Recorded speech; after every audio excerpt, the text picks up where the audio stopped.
Hello everyone, Dan here from the Next Issue Podcast. On today's video, I'll be doing a review for Kill Your Darlings #4. This is the end of the first arc, but let's take a look at the creative team before we get into this book. This book is written by Ethan Parker and Griffin Sheridan, with art by Robert Quinn, letters and design by John J. Hill. I can't believe we are already at the end of the first arc. These first 4 issues have been some of the coolest things I've read in a long, long time. Um, and we are getting another review very quickly because of the, printing issues and the delay. So the last issue came out on 12/6. Now we're here again with another review for the upcoming book this Wednesday. So in this issue, to save Elliot's life, Rose will have to journey into the darkest depths of the cave and once more come face to face with a great and terrible evil. Now, this issue not only does it does a lot of things a little bit differently than the stuff we've been seeing before, which I think it's very cool.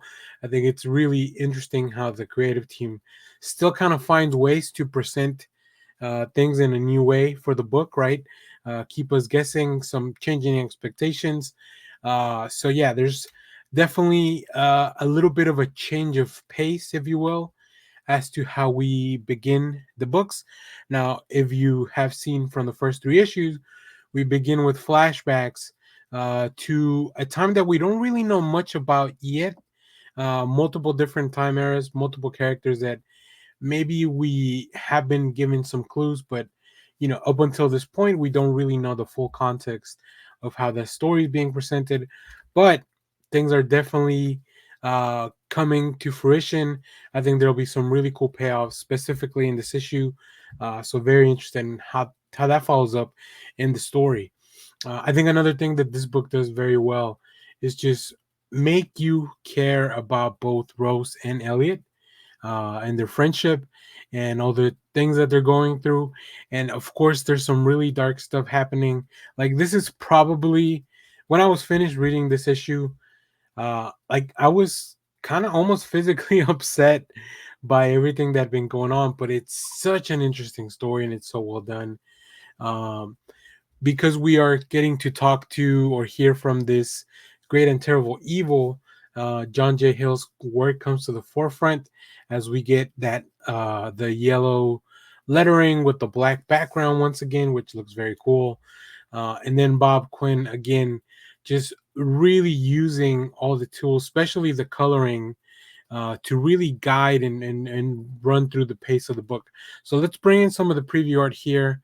Now, because this is preview art from issue 4, there'll be a little bit of spoilers from any issues prior. So as we get in here, we can see, first of all, Elliot, as he's being controlled by this entity still, this great evil. And the way you can tell, of course, is because, like I mentioned, we have the speech bubbles that are once again with the black background and the yellow lettering. And of course, Rose wants to help. She follows along, and I just really love the transition between these pages. Now, I was reading this on the preview PDF, so I don't get to see the double pages, but once I put together the pages in the presentation, it makes a lot of sense how everything's kind of laid out.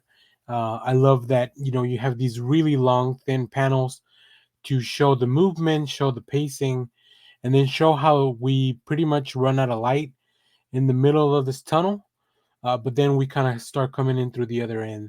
And it's just a really, really cool technique to show this transition of both light and sound in a static medium. I think this is really well done by the team.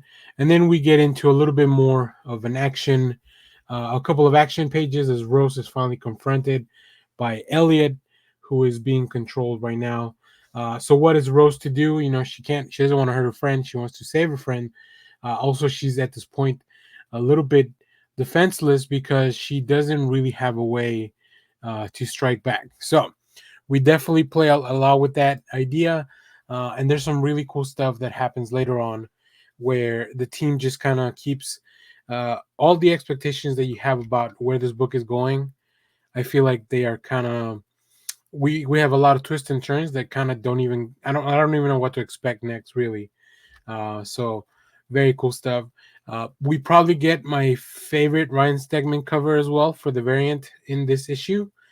So I am very, very excited to see how the rest of this book plays out. But this is a great place if you have been trying to catch up.